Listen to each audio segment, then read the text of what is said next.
This is one of my favourite places in the city. It's a bit of an oasis which is simultaneously quiet, away from all the traffic, but also a vibrant, bustling, thriving area. So how does a place like this come to be? And how is it possible to make more spaces like this exist? And the answer is surprising. It's a mix of passion, of clever design, and importantly, governmental committees. So let's redesign a city.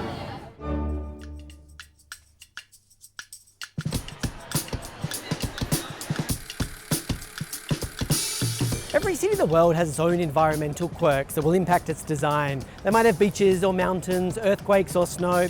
Now here in Melbourne, the big issue is water. Now where I'm standing right now is Elizabeth Street. And while it doesn't look like it today, this is actually a creek that runs through to the river. And you can see if we look down the different side streets, it actually angles down, which means the water runs here. So what happens is every few decades, there'll be extreme rainfall and this whole area will flood. So how do you design a city around this? The trend is towards natural solutions, that is rain gardens and swales, alongside permeable pavements and tree pits. And what happens is these designs capture the water and it reduces the amount of stormwater that runs into the river.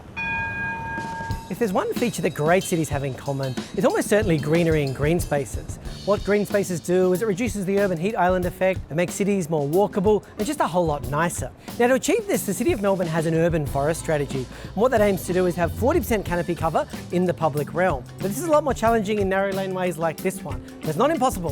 This is a community gardens project where the Melbourne City Council approves these different potted plants and the local residents look after it. And it makes this just a spectacular place to be.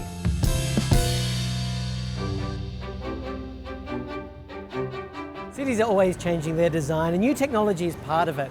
Now a lot of people were making fun of New York City this year because they've just unveiled what they call the future of trash. It's the brand new NYC wheelie bin, which is going to be mandatory this fall for a lot of buildings in the city. New York City is an interesting place where rubbish is put out in bags on the streets. One of the problems is, of course, the rats and the waste and the rodent issue. So while the bins are an improvement for a place like New York City, even they've got their limitation.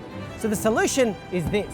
This is a laneway garbage compactor. All of the waste can go into a single place and it can collect a whole lot more. So the real benefit is, of course, is the footprint on something like this is much less than all of the bins that it replaces. So New York City, you've still got some catching up to do. Another major technological change has to do with transport. Now, even 20, 30 years ago, people would have been delivering pizza via car, but these days it's almost all happening on e-bikes in the inner part of the city. Now, another big change is, of course, the introduction of electric scooters. Now, these things weren't on the streets even 10 years ago, but they've started to pop up and you'll start to find them everywhere. So what does that mean? It means you've got to make a decision about where do these things go? Do we want them in a city? Now, of course, one benefit is they take up way less space than a single car. They're far more energy efficient and they're better for the climate. But at the same time, they can be strewn all over the place. They can cause some kind of visual clutter and even get in the way. So this is a key design consideration.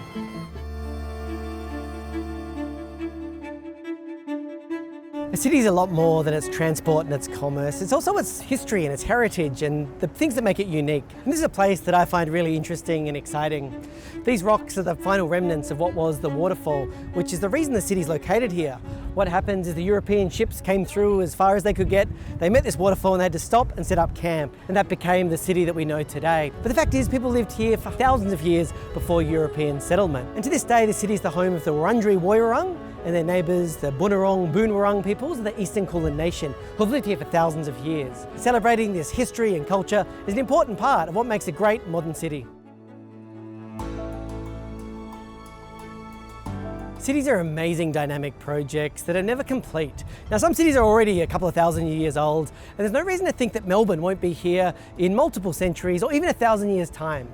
Now, sometimes we get it right, like building train infrastructure, which is still, even 100 years later, one of the most effective ways to move large groups of people. Other things need to be constantly updated and improved on an ongoing basis. This might involve letters, it might involve committees and effort, but what's really exciting is that every resident and citizen can be a part of their own design revolution.